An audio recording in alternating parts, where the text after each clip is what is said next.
This is the Six Figure Home Studio Podcast, episode 44. You're listening to the Six Figure Home Studio Podcast, the #1 resource for running a profitable home recording studio. Now your hosts, Brian Hood and Chris Graham. Welcome back to another episode of the Six Figure Home Studio Podcast. I am your host, Brian Hood. I'm here with my bald and beautiful co-host, Chris Graham. How you doing, Chris? I'm good, man. It is beautiful in Ohio right now, so I've been riding my bike a lot. How are you, sir? Oh, you've remembered. I'm actually great. My little niece was born a couple days ago, so I got to spend some time with her. I'm officially an uncle now. Little Ella Rose Logan. That's my sister's baby. That's a beautiful name. Yeah. I love it. I'm extremely stoked to be an uncle now. But anyways, on to the episode, which is what people actually care about. This is a very important episode for you guys. And if you are listening and you're thinking, just based off the title, I don't know if I should listen to this episode, this is one of those, I'd say, non-smorgasbord of advice episodes. This is one where every single one of these things is going to apply to almost every person. Yeah, that's true. And it's that kind of episode. And so this is basically the 3 hard conversations you have to have with your clients in some way, shape, or form. It may have to adapt it a little bit depending on what little niche you're in or what service you're offering. But these are really important things to cover with every one of your clients. And if you don't, it is going to be at your own peril. So this is kind of like a follow-up, a part 3 of our Find More Clients series. That was episode 42, where we talked about lead generation, generating more leads for your studio. That's the first part of Finding More Clients. Episode 43, where we talked about conversions, where we're talking about converting those leads into paying customers. And now we're on episode 44. This is basically about how you keep your customers. Once you get a customer, how do you keep them for life? And part of it is having these 3 very important conversations with your client that really a lot of us may avoid, especially this first one here today. Yeah, and not only is this about keeping those clients, it's also about keeping your sanity. It's also about not being successful and miserable. That's an important thing to think about.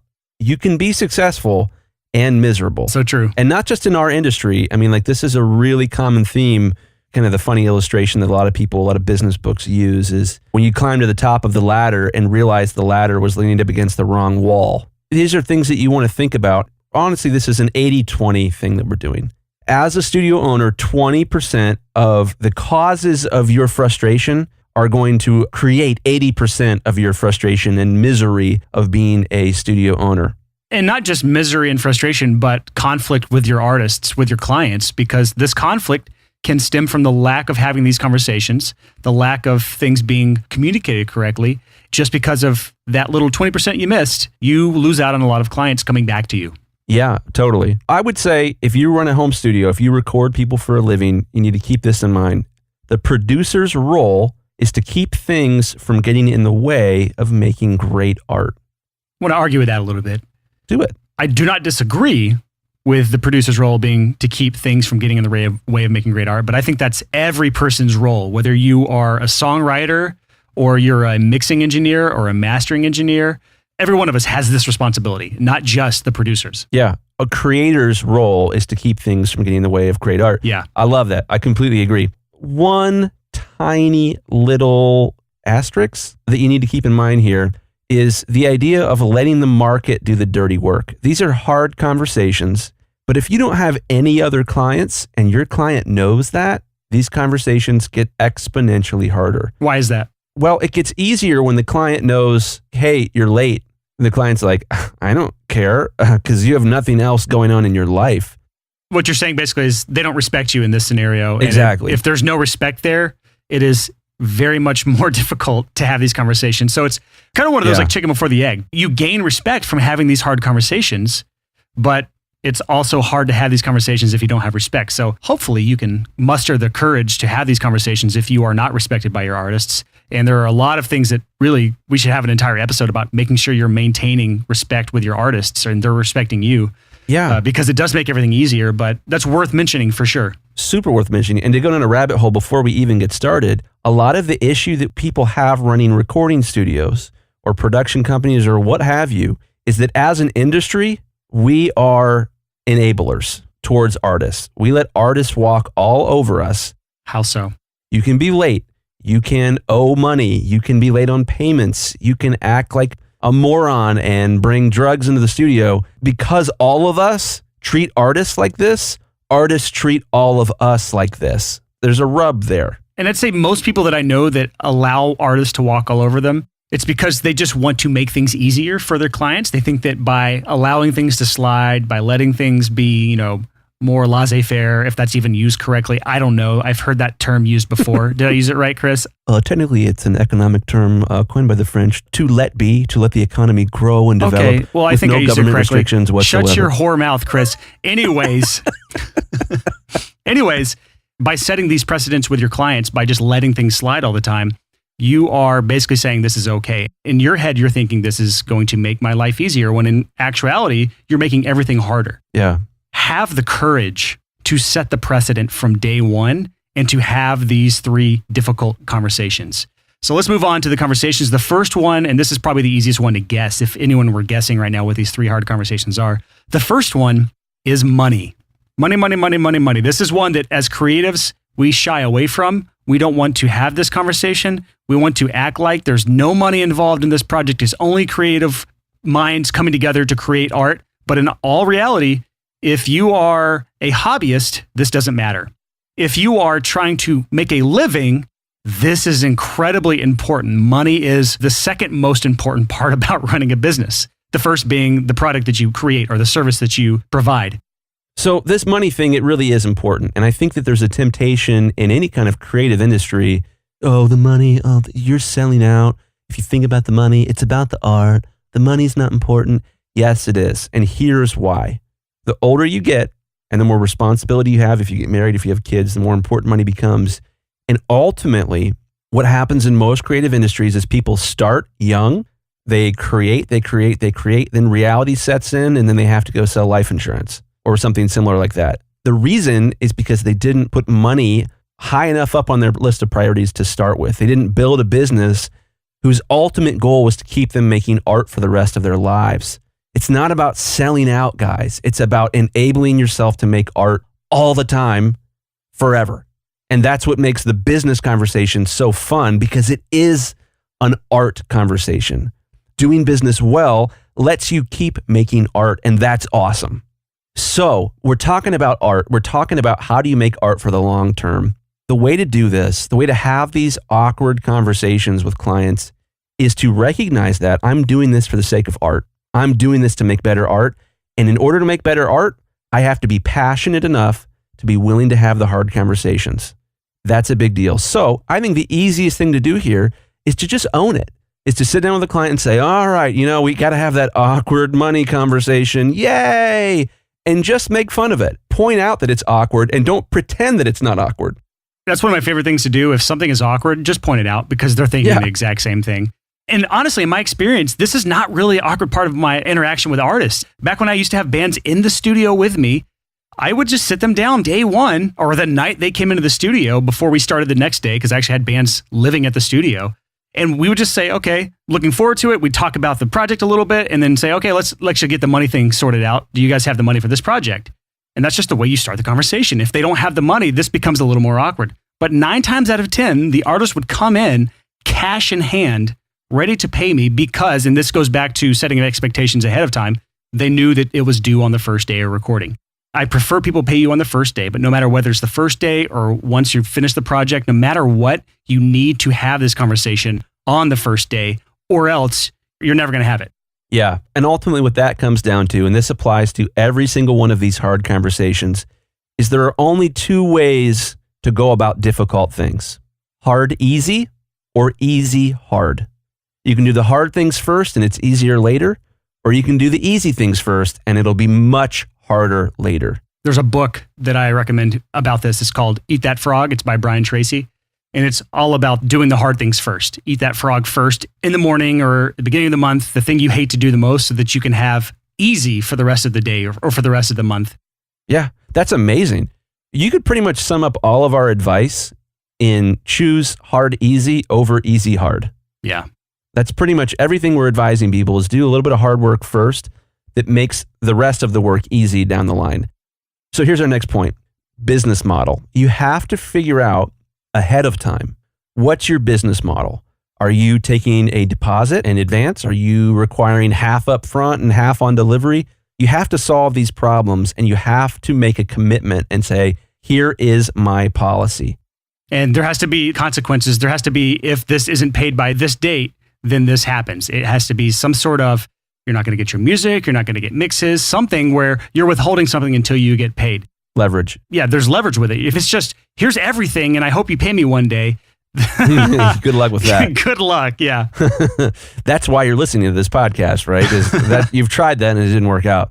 So yeah, you have to decide your business model. You have to decide as a policy. So here's a good example. When I was producing years and years and years ago, my policy was I won't send you anything that's even sort of releasable until you've paid me in full. And the big idea there was I don't want you to, whoa, apparently my notifications are not off. That was mind-blowingly loud. You just get blown up? Yeah. All right, so I'm going to get back into this. So what I used to do is I wouldn't. Are you telling me you checked when there wasn't a check on the checklist, Chris? Apparently I did. Well, we have an episode, go back to episode number 40, where we talk about how we use checklists to boost our income, creativity, and consistency. I love it. So the business model thing here, what I used to do is I used to say, I would have a 1-page bullet point agreement with myself and a client.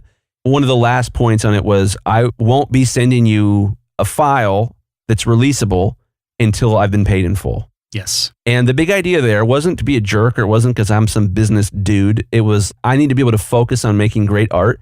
And to do that, I need the freedom to be able to fully immerse myself in it. If 20% of my effort as a studio owner is chasing payments, that can destroy you. It can absolutely wreck your business. Not just because you won't get paid, but because it's exhausting and you don't want to come into work the next day when you know, like, oh, I have to make these extremely hard phone calls. Hey, Bob, sorry, it's me again, 5th voicemail. You still owe me $500, and I saw you've been promoting the record, and call me. That's just the worst. This is what I tell people all the time if I talk to them about this sort of thing. If they're hesitant about either taking money up front, which is what I recommend, at the very least having this money conversation up front, you need to decide right now, do you want to be a producer or a mixer or a mastering engineer or whatever you are? Do you want to be that, or do you want to be a debt collector? Preach. That's what you're going to be if people owe you money and you're having to chase it down. Not only that, but again, when people don't pay you what they owe you, they have damaged both relationships. They've damaged this relationship, and it's not your fault necessarily because they're the one that owes you money, but now the relationship is damaged. I have a friend that borrowed $20 from me like 5 years ago, and I never saw him again. I don't care about the $20, but that $20 kept him from ever talking to me again because he avoided me after that. Ooh. That is a lesson that I will never forget about. The friend that I lost for $20, basically. Ouch. That's intense. So let's move on now to the next conversation that is very difficult to have, but also one that you have to have. And that is the conversation about, we could call this art direction. You can call this creative direction. You can call it a lot of things, but it's basically just the conversation about what's your vision for this record or for this album or for this piece of art that we're creating. Yeah, so this is an important conversation. I remember really early on in my career, one of the first records I mastered, I didn't do this well when I first started out. This is 2006, I want to say. And the client, I sent him back masters, and it was this thing where he was like, oh man, these are great. Oh, these sound so good. And the vision he had communicated was I wanted it to sound modern and cutting edge. So, oh, this is amazing. This sounds great. And then 2 days later, my phone rang. Man, these masters don't sound good. Could you make them sound like old and vintagey? Oh my gosh. Well, that's the opposite of what you asked me to do. So like that whole conversation about figuring out what's the end product, what's the goal, where do they want to go? You have to understand that, or else you're going to end up at the end of the process with all this extra work, reversing course. It's not just asking them, it's actually a conversation. This is why this is part of the 3 conversations you need to have. Yeah. Because you need to find out A, what they think they want, and then B, what they actually want or actually need. Because what they think they want is not actually what they need most of the time. So it's up to you to have the conversation to bring that out of them in order to make sure you're giving them what they really want or really need as a client. Yeah. Slightly self-pitchy. When I do mastering samples for people, I always send 2 samples. I send one that's the way I think it should be, and I send one that's slightly overcompressed but still musical. when they book a project with me, there's a question on the project form that automatically shows up if I've done a sample for them. Which version did you prefer of the samples I did, number 1 or number 2? When I start a project, I see what they selected, sample 1 or sample 2, and that dictates my mindset moving forward. That saves me so much time, because back in the day, it would always be, oh, these masters are too loud, or oh, those masters are not loud enough.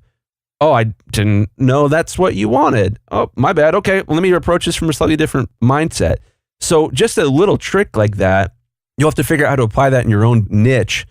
Having an idea of what they want ahead of time, you could even do this by, let's do one song to completion first before we do the other songs on the album. Instead of like switching direction on all 10 songs or 15 songs. This actually goes back to our episode number 35, where we start talking about shortening the feedback loop. Mm-hmm. This conversation we're talking about now, casting the vision, having a conversation with the artist where you're determining what they need as an artist or what they're looking for, what their vision is for this record, that applies for all of us. But then going back to episode number 35, it's that episode where we shorten the feedback loop, which is what you're talking about now, yeah, where we want to get that feedback as soon as possible. All of our episodes are basically different aspects that all play together in different ways, shapes, and forms. Yeah. I definitely understand what you're saying there. It's very important that we have both of these things in play. Yeah, absolutely. The next item that we have on the art and imitation or creative direction hard conversation is goals. Now, this seems like a duh. This is so dumb we shouldn't even have it in the podcast, but it's ridiculously important. You need to understand what the client's goal is for their project. Is it, I wrote a song about my girlfriend, I want it to sound amazing so I can give it to them? Or is it, I want to record this song with you and I never want anyone to hear it ever, it's just for me? Or is it, I want to be the next Justin Bieber or something like that? What they want, what their ultimate goal is, whether it's a hobby or a career or whatever, really has a humongous impact on the project. There's a fine line between I want the best art ever and I just want to be ridiculously famous. When you figure out what the client's ultimate goal is there, you can begin to serve them better, so much better. And you have to have that honest conversation with them of like, let's say we make a record together, we finish, it's perfect in your eyes. It's absolutely everything you've dreamed of. And as a result of this record, here is what happened. If you can get inside your client's head and know what the ultimate goal is, it makes all this stuff so much more easy than making assumptions about, well, I thought it should sound like this. You can start to have real conversations about the decisions you're making and whether those decisions serve the client's ultimate goal. Not only that, but having this conversation and understanding what their goals are can help you add additional value that you may not have been able to add had you not known that that was their goal. Just use this as an example. If the artist wants to be the next Justin Bieber and you just happen to have connections with someone that knows how to connect them with a booking agency or connect them with a management company that can get them to that next level, not to Justin Bieber status, obviously, unless you're working already with huge artists, but to get them to that next level they need, because obviously they're going to be in steps in their careers. They're not going to go straight from nobody to Justin Bieber overnight. But if you can help them on their journey, just the sheer fact that you are trying to help them reach their goals goes a long way about making them a repeat customer. Because if what you're doing to add value is aligned with the goal that they have, that is a game changer. No one else that they work with is going to be doing that, unless they're also a listener to this podcast. Yeah, so that's the amazing thing about the goals conversation. I think your ultimate goal as someone providing creative services or audio services or whatever is your business will do better if your clients get to the next level. You need to understand what that next level is or could be for that client. All right, Brian. Yes. This next one is tough. Yeah? It's probably, I think, the most difficult one. Why? Fear. Understanding your client's fear. Real quick, Chris, this is still in the artistic direction or artistic vision conversation, right? Absolutely. And it's related to this goals thing. One of the things that you have to understand when you're working with artists is that every artist, at least some of the time, is motivated by fear. Yes. This is like, I will fight anyone who disagrees with me on this. This is such an important thing to understand about artists, is that when an artist puts out a piece of art, every single person who hears it will judge them. That's terrifying. Yeah. Super terrifying. And the funny illustration I like to use, it's a little crude, so forgive my crudeness here, is that putting out a song is much more emotionally intense for an artist than posting a naked picture of themselves on the internet. If they posted a nude, everyone's going to have opinions. Oh man, he really needs to hit the gym, or, oh geez, go to the tanning booth, buddy, or whatever. There's going to be thoughts there. With art, it's so much more intense because it's like, here's a naked picture of my soul. What do you think about my naked soul? I've communicated it through music. That's terrifying. So when it comes to the artist's fear, how does this play into this conversation about artistic direction or artistic vision? Well, it plays into it because you need to understand that fear creates irrational actions, that your artist is going to fixate on things that don't serve their goal just because they want to alleviate their fears. Their fears are much more salient. They're much more real to them than their goals are. And your role as a producer is a lot of times to help them deal with their fear so they can focus on their goal. So how does this come up in this conversation? So let's just say we're talking about the artistic vision, artistic direction. We've talked about their goals. As a conversation, how does this play out when it comes to understanding their fear or at least discussing their fears? Well, I am not a psychologist, nor do I play one on TV, but I would say that this is a conversation that's difficult to have beforehand. At least in my experience, it's one of these things that just sort of happens as you get to know them and as you interact with them, and all of a sudden they're obsessed with something. They won't drop the fifth harmony. Their obsession with getting the fifth harmony on the second bridge of the fifth song. And they want to spend 8 hours on that because they're afraid they'll be judged for it not being perfect. It's this pursuit of perfection and recognizing, hey man, your songs aren't going to be perfect. And until you're cool with that, you aren't going to make good songs. This is such a complicated conversation. We could have a whole podcast episode about how fear affects us as artists. Yeah, straight up from my career of having bands in the studio with me, it's weird, but like you are essentially playing a psychiatrist or a counselor. Yep. Honestly, it would benefit you as a producer, if you have artists in the studio especially, massively to study psychology, because this stuff it's a cauldron of emotion and different egos and all sorts of things at play in the studio, especially when it's a band with multiple artists. And to be able to navigate this, and when you have fear thrown into the mix like this, it is really complex, and I don't really want to go to that rabbit hole any further because this could go on for a really long time. But I do definitely agree that maybe this isn't a conversation you're going to bring up immediately, but this is part of the conversation when it comes to artistic direction, that when you're hit that point where the artist's fear of being judged, their, for lack of a better term, OCD about some specific performance or some specific thing is really related to fear. Yeah, they procrastinate. Yeah, it's a form of procrastination. And this also manifests itself a lot when it comes to revisions too. You'll see this a lot in ridiculous revision requests from artists. And this is where having that conversation and understanding their point of view is going to be very beneficial. So I agree. It's kind of a rabbit hole because there's a lot of baggage on this subject, but it's definitely worth pointing out. Yeah. It's pretty easy to diagnose this as an issue with an artist, I think. Probably diagnose is a really inappropriate word to use here. But I can recall years ago, we had a client that one of my guys was mixing for, and the client kept coming back with, seriously, the revision notes were as specific as, turn up the third harmony on the second chorus 0.1 dB. Anyone that's been doing this is laughing right now. Anyone that's doing this for a while, we've all gotten those revision notes before. And that is when you have to have this conversation, though. This is the conversation you need to have when those points come up. It's probably easier in some ways to just do the stupid revisions that are not in any way affecting it in a positive way. It might be. It's much more difficult, but appropriate to have the conversation and communicate to them why these sorts of things are not affecting it in a positive way. And then if they still want it, obviously give the client what they want. But anyways, let's keep moving on here just for sake of brevity here. Wait, did you have anything you wanted to add or what? Right on. Well, it's this next item on our list, which is essentially how to have the conversation when you see fear-motivated procrastination or fear-motivated revisions or whatever. And I like to call this Studio Dad. Studio Dad. I like to... Or Studio Mom. Or Studio Mom. I like to just sort of own the role of like, I'm a little bit older, I'm balding, I have some life experience. I've got 3 kids.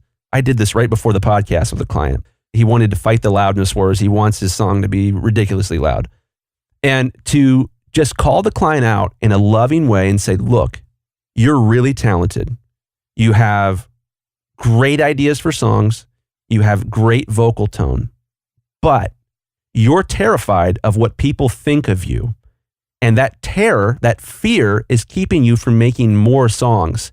You're fixating on this one little tiny aspect of this song instead of making better art. And you just need to get over your fear of what people think of you. And you need to break free of that. And in that freedom, that's where you're going to make great art. So this sort of studio dad of calling out what you see in them that's a gift, where you see their talents, but then also after you've addressed that, after you've complimented them and genuinely called out their unique gifts, of saying, but you have this hurdle that you need to clear. And this hurdle is your fear of what other people think. I've never not had that gone well.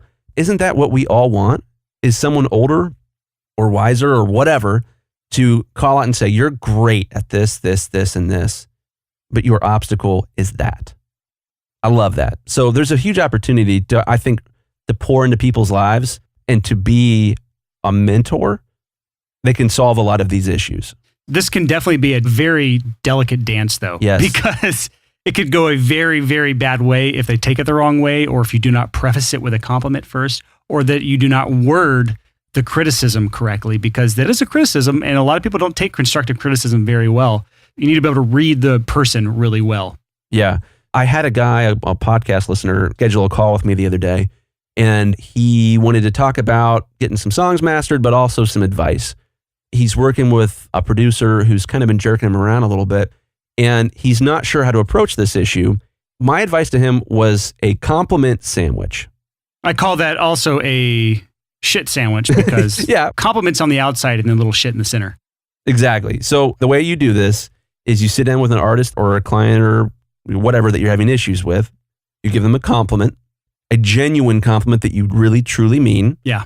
And then you say the hard thing, and then you give them another compliment. Compliment, hard thing, compliment. This is also how you can fire someone too. Any hard conversation you can basically do this way. Yeah. The sandwich is an excellent method. Chris, you're an amazing podcast co-host, and I've just loved having you for these 44 episodes.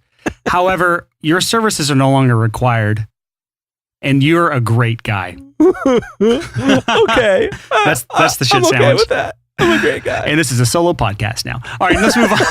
JK. Never getting rid of you, Chris. This podcast ends when Chris Graham quits. Oh, I love you. We've talked about the money conversation, and we'd preferably like to have you knock this out first things first, just to get it out of the way so you can focus on everything else. Now you move on to the artistic direction. You've casted the vision. You've got all these things, the goals and the dreams and the desires and all these things figured out with the artist. And now you're about to get to work. But before you get to work with the artist, before you start the project with the artist, this next and final conversation, this hard conversation, is honestly, if not more important, at least equally important. Probably the most. This is probably the most important because it's going to dictate how the tone of the rest of this project goes. And that is the conversation of setting boundaries and setting up proper expectations. And just to go back real quick, episode number 10, 7 specific boundaries that you can put in place in your business. This is way back in episode 10. This is a really good follow-up to this episode if you want to just really dive deep into, this one boundaries type thing. But Chris, let's talk about boundaries and expectations conversation. This is probably the thing we get the most questions on and the most complaints about in the Facebook community. I would say the first thing that you need to communicate is that, contrary to popular belief, audio engineers do not work 24 hours a day, 7 days a week. That healthy audio engineers have time when they are not working and when they will not pick up the phone or answer a text. This is true. Or answer a Facebook message. You have to fight this urgency that our society has created, that when someone texts you at 3 o'clock in the morning, that you are obligated to text them back at 3:01 in the morning. So that really covers our first 2 subsections here for this conversation, and that is setting business hours, which we talk about in episode 10, and setting up not only communication method expectations, but communication times, because that kind of goes hand in hand with business hours. If someone's trying to contact you at 3 a.m. when you're in bed with your wife and you've got, sleeping kids in the other room and they're trying to communicate with you, this is a problem. setting up these expectations ahead of time so they don't think they're being ignored. They don't feel like their conversation is unvalued, but instead they know that if they text you or they try to call you at 10 p.m. on a Friday night or whatever your communicated off time is, that they're not going to get a reply. And if you correctly communicate this, it is never a problem. Mm-hmm. What is a problem is when you fail to communicate these things by having this conversation with this person. Yeah. So I think when you have an expectation that they will know your expectations and your boundaries, that's your fault. That's true. So you have to address these things with clients. And so what I do that's really, really easy is my email signature communicates what my hours are, 9 to 5, Monday through Friday, Eastern Standard Time. Piece of cake. What you just said there is important. An uncommunicated boundary or an uncommunicated expectation is not a boundary. It is non-existent boundary. It's a non-existent expectation. It will never work that way. So you always have to communicate this stuff. And the best way to do it is to have a conversation, either in person or on the phone or through Facebook Messenger if that's your jam, or text message, but preferably on the phone or in person. Talking about setting boundaries or setting expectations. The next thing you have on the list is setting a specific kill date. What do you mean by that, Chris? Well, a kill date is a complicated thing. One of the most sort of rookie mistakes of getting into audio for a living is to get a client. And kill them? Well, probably not. Now we're a true crime podcast. This is great. I love it. Repeat customers is really the key. So murder is difficult to rectify. But the kill date is a point when you are no longer responsible for the project. It's been released and the client can't say, oh, hey, by the way, can we also do XYZ for no more money? Oh, okay. I 100% agree with this. And this is the way I do it in my business. Everyone can adapt it in their own needs based on their niche and their services and their client base. But mine was, after the project's done, you get 3 sets of revisions. And after that, I charge X amount per hour. When you set those things in stone, they know it's black or white. There's no gray area. There's no wiggle room. Yeah. That is essentially what you call a kill date. It's not necessarily a specific date, but it is a boundary. Or a policy. Kill date could also be a kill policy or some sort of policy that allows you to have a clean cut with the artist without expectation of free work for the rest of your life. Exactly. So the way I do that with my business is I say revisions are totally free. They're unlimited, but they must be requested within 30 days. Yep. After 30 days, no more revisions.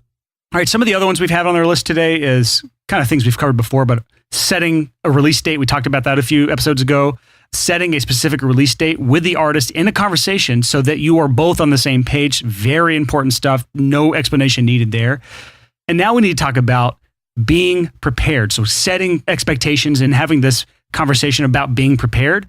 And that goes for both the artist when it comes to their parts, their lyrics, all of these things, but also being prepared at the right time. Yeah. So they're in the studio for their part on the right day at the right time. These are all things that have to be communicated. Yeah. The worst thing you could possibly do is to have no expectation set at all. Hey, Joe, come on over. We're going to record a song at 2:00. There's no end time established. There's only a start time. There's no price established.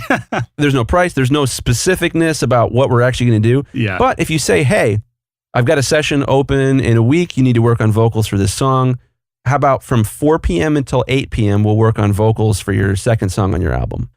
So what's interesting that happens there is they have the session booked from 4 p.m. until 8 p.m.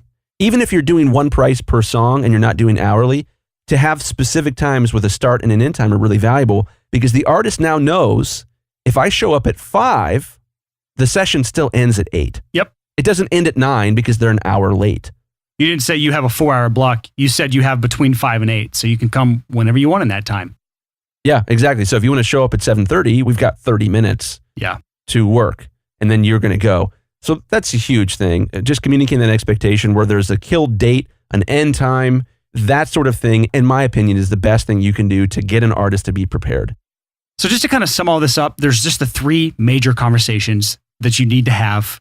If not at the beginning, then at some point. And some of these are kind of spread out throughout the project, but first is the money conversation, then the artistic direction or artistic vision conversation, and then finally the boundaries and expectations conversation. Those are 3 very distinct conversations. And I encourage you, if you go back and listen to episode number 40, how we use checklists to boost our income, creativity, and consistency, this is right in line with that. We actually kind of talk about this. This should be basically a checklist. Yeah. When you sit down with your artist, just have this on a checklist that you're going to be talking about these 3 things. make it part of your routine, your system. It makes this entire thing less awkward when you're not just saying, oh man, like, can we talk about the money? It's, hey man, we need to have some things we have to talk about. I have a list we need to go through. And when you're sitting down with a checklist in front of you or a notepad in front of you, and you're physically looking at a list of things that you need to talk about, this becomes more professional. It's more impressive. It's less awkward and amateur when you start bringing these hard conversations up. So good. And then once you get through these tough conversations, you can then focus on the art. You're free to focus on the art without these other things looming over you. You've gotten the hard stuff out of the way. You went hard, easy, and now you can focus on the fun stuff. I love it. So I would say, sort of my last 2 cents on this is your goal when you're working with a vocalist is to get the vocalist to fully commit, is to get them to 100% believe in the lyrics of the song, believe in the melody of the song, 100% dive in on the vocal. That's our advice to you with these hard conversations, is that you first and foremost start with a conversation with the artist and you say, hey, I am so pumped to make art with you. Oh my gosh, it's going to be so awesome. Part of my role is to keep stuff from getting in the way of making great art. So in the interest of making that great art, we need to have 3 awkward conversations. Ooh, that's a really good framing for this. I love that. Awesome. Yeah. So we need to have 3 really awkward conversations. One about money, one about artistic direction and vision, and one about boundaries and expectations. If we can knock these out, we can go freaking head first into making amazing art and nothing will get in our way.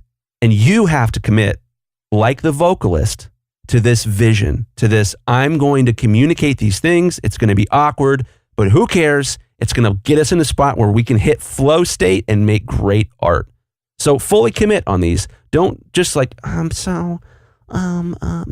Artist, I wanted to talk about some money issues. Don't do that. Beta. Fully commit like you want your vocalist to fully commit in the interest of making great art. And if you explain that to your artists and they see in your eyes your zeal, your excitement, your sparkle to make great art, I think this is going to be easy, but you have to fully commit.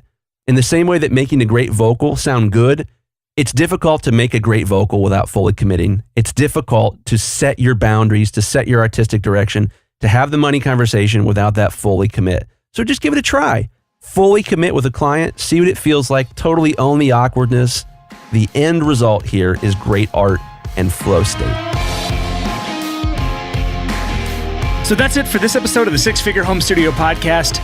If you listen to this, I know you got some takeaways. And I would encourage you, no matter what you're doing right now, stop and write down exactly what you're going to do about this. If you're driving right now, pull over, write down how these conversations look in your specific business, because it's going to look different for everybody. These conversations look different for Chris as a mastering engineer than they do for me as a mixing engineer. It's going to look different for you if you're just a producer or a songwriter or an audio engineer. Each of these 3 conversations are things you have to have in some way, shape, or form. And I encourage you to write down some sort of checklist related to these 3 conversations and then figure out exactly where you need to have these conversations during the project. If you can do that, I think you're going to have a lot smoother projects from this point on. And you're going to start noticing some real tangible differences on how artists treat you, how smoothly things go, and how much more peace of mind you have during your projects. So if you start to do this and you hit any roadblocks, there's something Chris and I have been trying as these last few episodes, if you've noticed, we have a conversation going inside of Facebook right now related to this episode. So if you have any questions for me and Chris about this episode, you can just go to the show notes and there's a link to join the conversation on Facebook. There's a link in the show notes, which you can get to by going to the sixfigurehomestudio.com/44. That's /44. Join the conversation, ask us a question. Even if you're listening to this episode weeks or months after it aired, you can still join the conversation through that link and we will still see it. We're both tagged in that post. And if someone comments in that community thread, we will see it and we will try to chime in and answer your questions. So next week's episode is all about the 80-20 principle. And this is another one of those episodes that I just can't believe it's taken us this long to actually do this episode. But this is the episode where we're going to teach you the 20% of the efforts that you can put into your business that are going to give you 80% of the results. And that's going to free up a lot of time. That's going to hopefully make you more money. And it's going to hopefully bring you a lot more happiness and freedom in your business so that you can enjoy what you do more and ultimately create more great art. And again, that's next Tuesday at 6 a.m. as always. The next episode comes out. So until next time, thanks for listening and happy hustling. Whoa.